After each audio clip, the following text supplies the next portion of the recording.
What's going on, everybody? It's Sean, joined again today by my beautiful wife, Gina. And today on Reactions to the Classics, we have Queen, The Game. Finally back to a Queen album. Before we jump in and get started, please give us a big thumbs up. Really helps us in the vaunted YouTube algorithm.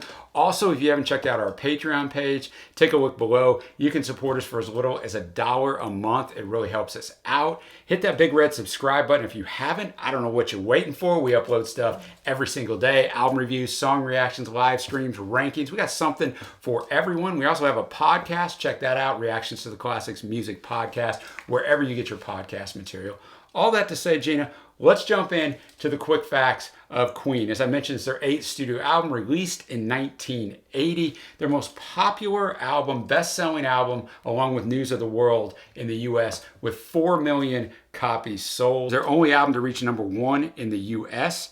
Features a different sound from its predecessor, which we reviewed on the channel Jazz. It was the first Queen album to use a synthesizer, and many saw the album as disco rock blends, and some as showing the band had turned away from rock and toward pop. And as we get into the track-by-track review of this, I think I'm going to have a lot of those same feelings. But let's get in to the first song, Play the Game. This was written by Mercury. The single reached number 14 in the UK and number 42 in the US. The song begins with a series of overlapping rushing noises on a synthesizer. This kind of went against the band's no synths rule. Later singles, It's a Hard Life and You Don't Fool Me, revisit the theme presented in Play the Game, with Mercury writing later on from the same lover's perspective. For me, it was okay.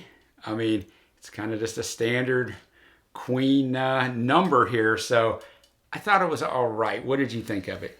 So the more I listened to this album, the more it grew on me. I figure out of the 10 songs, I kind of categorized them, and there were three middle of the road and 3 that I liked, and then there was the one outlier.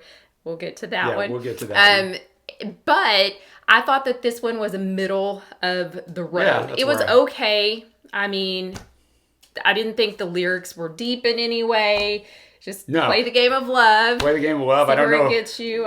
Freddie oftentimes, you mentioned he wrote this. I don't know if the game of love, if he was in trying to get to sex as the end game or not. I really wasn't sure. But yeah, I'm with you. It's just kind of middle of the road. Now we're going to go to a song that is absolutely not middle of the road for me. And that is Dragon Attack.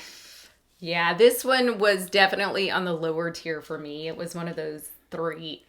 Yeah, it was written by May, who admitted it was completed from late night to early morning while they were, quote, probably very drunk. The song is believed to be about drug addiction to hard drugs, but who really knows? Instruments were pretty good. Nice guitar, repeating riff, good drums. So the instrumentation on this was pretty good. I listened to this song several times ago.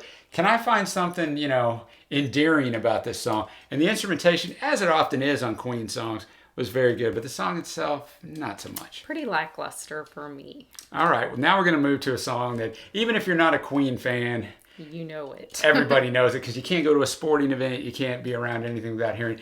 Another one bites the dust. One of the interesting things about this, Freddie Mercury and Michael Jackson were pretty good friends. Michael Jackson told him, you got to write a hit. This song's hard for me to be objective about because I've heard it a bazillion times. I mean, it obviously sticks in your head. It's okay for me all these years later. I know you Queen fans will go, this song's great, and it probably is, but it's not my favorite on this album. So this is the one I thought was the outlier. I didn't feel like it fit into any of those 3 categories because I feel like initially it was in the this is great, thumbs up, but because it's been played, overplayed, now to me it is kind of in the, I'm just like tired of hearing it. But, I mean, it's very recognizable from the intro, from the jump, you know what song you're about to hear. And so I think that recognizable aspect of it, I mean, says a lot, obviously. It does. Queen was very good at doing that, by the way. They got several songs where it's them. We Will Rock You. We Are the Champions. They were very good at writing these type of, quote, arena rockers. This one was actually written by Deacon. Single obviously went to #1 in the US, 7 in the UK. Credited as their best-selling single. Sales over 7 million copies. Won an American Music Award for Favorite Rock Single, also a Grammy nomination for Best Rock Performance. The recording sessions consisted of Deacon playing almost all the instruments, bass guitar, piano, electric guitar, and hand claps. Taylor added a drum loop, and May contributed noises with his guitar and a harmonizer. So there's no synths in this song. All effects were created by the piano, electric guitars, and drums. There was the alleged backward masking in the early 80s. This is one of many popular rock songs that Christian evangelists alleged contained subliminal messages throughout a technique called back masking. They said that part of it said decide to smoke marijuana. I don't know. I'm a little older than you. I remember the whole back masking and people were going insane, and I'd sit there as a little teen kid spinning this. I think you can hear anything you want to hear. Once I tell you what it says, you'll hear it. So I don't know. One thing about this song, it was responsible for changing their musical style, which was actually not a good thing as far as how America received them. Very much forward. so. They were, they kind of killed their popularity in America. Yes. Overseas, I think it was a little more forgiving. This just really kind of changed their sound, that funk bass. To the next album was like all of. It definitely changed things for him. I mean, initially it was fantastic because of everything that we said about the song, but long term, maybe not so much. As far as breaking down the lyric, one thing I found interesting was that the first verse was based off of the 1929 St. Valentine's Day Massacre. And then it moved into the next verse, like being about domestic disputes. But as far as another one, Biting the Dust, with the, 7 people died in the massacre. And the first verse, someone dies, and then 6 people, another one, there's 6 more in the chorus. So I found that to be interesting. Yeah, it's not, the song has an anthem-like, tone to it, and everyone sings it. It's like I said, it's at sporting events, but yeah, it actually has an incredibly serious underlying lyric to it. Well, that's going to take us to Need Your Loving Tonight. This one was written by Deacon and released as a single. In the U.S., it hit number 44. And with the lyrics, he misses her, she's gone, but he keeps reading her letter, trying to figure out what he did wrong. He needs her back desperately. I thought this was a pretty good song. This is one of my 3 thumbs up. All right. This one grew on me the more I listened to it. And I guess one thing I really liked about it was it didn't give me the traditional Queen vibes. To me, it gave me, for some weird reason, kind of a Beach Boy vibe. I don't know. I can't pinpoint why. It was more upbeat than a lot of their typical stuff. Yeah, definitely. And I just really dug that. That's going to take us to Crazy Little Thing Called Love, one of my favorite songs on here. Mercury actually said he wrote this in 5 to 10 minutes on a guitar, which he said he doesn't even play the guitar well, but didn't take long for him to bust this out. But it's one of those songs that it sticks in your head. Mm-hmm. This is one of my favorite ones as well on here, and it's a tribute to Elvis. Elvis, yes. And the kind of rockabilly sound, which I really enjoyed. Which is not something you would have thought you'd hear in 1980, but it worked for him. Yeah, it was good. And this is actually, other than Another One Bites the Dust, I think this one is one of the only other ones I've ever heard before. Yeah, me too. Yeah, it went to number 1 in the U.S., 2 in the U.K., so they were really riding some chart success. But yeah, I agree. I think those were the only 2 songs that I knew. And in it, it's like he likes love, but he seems to spend a lot of time in the lyrics running from it. Mm-hmm. It's only 2 minutes and 43 seconds. I thought arrangement-wise, instrumentally, this is the most tightly produced song. Everything just fits together absolutely perfectly. Next up is Rocket, in parentheses, Prime Jive. Starts out with Mercury singing the intro, but then Taylor takes over, sings the rest of it with a pretty good vocal. I guess it's pretty simple lyrically. They just want to rock it whenever and wherever. And this one, the more I listened to it, the more it grew on me. It was a middle of the road one for me. I did enjoy the beginning. It started out kind of like a ballad. Yes. If you don't know by now, I really like my ballads. So then it kind of got more energetic and upbeat after that. Yeah. But next up, we have Don't Try Suicide, written by Mercury. Yeah, I mean, basically, he's telling you don't try suicide because you're going to regret it. Unique way to start this song with a bunch of hand clapping, which brings you into kind of the actual singing of the song. This is just his lighthearted approach to a really serious topic. And I get it from that point, sort of, but like I just wasn't feeling that on this. It's just not. And for this me. is one, the more I listened to it, the lower it got. And usually that's not the case, but this one was one of my I started out kind of digging it a little bit, and then as I listened to those lyrics, I didn't love it. So, I mean, I don't have anything else to say. I'm right there with you. So, if you listen to the song, you don't like it, I say sail away, sweet sister, into this next track. It was written by May, vocals by May. He does the lead. Mercury does the bridge. She's leaving him, so he tells her to sail away, sweet sister. He thinks she'll come back eventually because he says she may be able to find someone who loves her half as much. I did like the waves effect at the end. Yeah, this one was a middle of the road one for me. I liked it. I thought the lyrics were fine. Nothing just really jumped out. One thing that I did find interesting was it was never performed live by Queen. Yeah.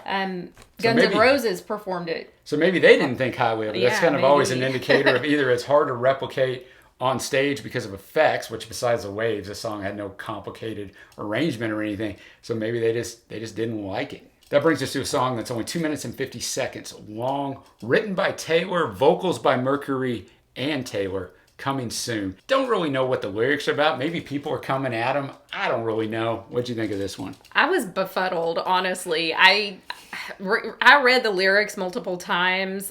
I'm usually decent at deciphering lyrics. Yeah, you're a language arts teacher, usually pretty good at it. Yeah, we annotate and draw out meaning, and I searched for meaning.